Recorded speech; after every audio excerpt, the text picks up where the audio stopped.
America is stronger than we thought. It's a lot to be encouraged about.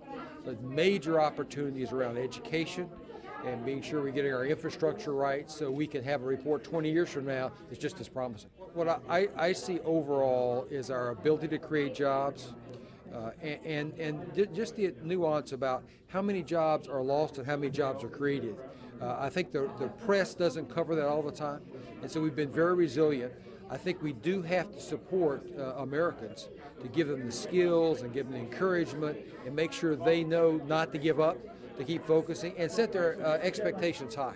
I am encouraged that this can be a great manufacturing country. We are great today. We do a great job in research. And I actually come away much more encouraged that we can be very successful here. Plus, the U.S. market is still the greatest market in the world. So there's more good news than bad news? Oh, absolutely.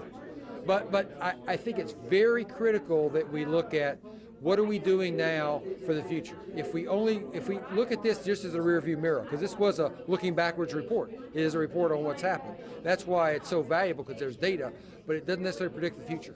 And so it's important that we move quickly, because information is transferring so much faster than it was 20 years ago. Well, I think the key messages are that the international economy has changed.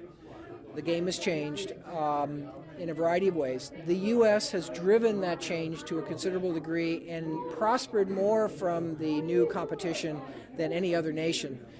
Having said that, the new competition has raised the bar for Americans and American companies, and in some areas we have not equipped ourselves to prosper in the future like we've prospered in the past. I believe that our quality of our public education system and the access to that system for all Americans is the single biggest economic challenge facing the United States. It used to be a strength. We used to have higher college education levels, higher high school graduation rates. We used to have more years of schooling than virtually any other country.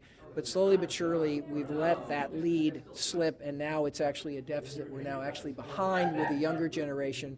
Moreover, the quality has suffered in terms of attainment, in terms of skills, math, writing, and so forth. And yet, we've been working on this problem for 20 years. So the question is, what do we do next?